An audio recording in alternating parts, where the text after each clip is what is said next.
This is a message to anyone who doesn't exercise. You need to exercise, bro. Skinny and healthy is not the same thing.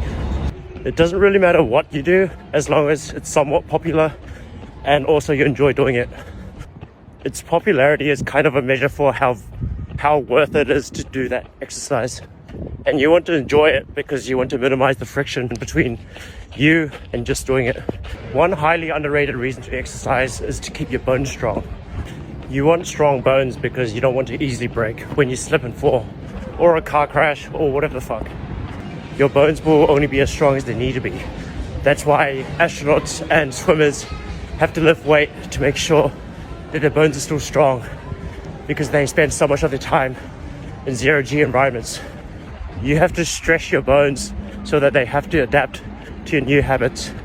The least you could do is go for a 30-minute walk. I would count that. Bye.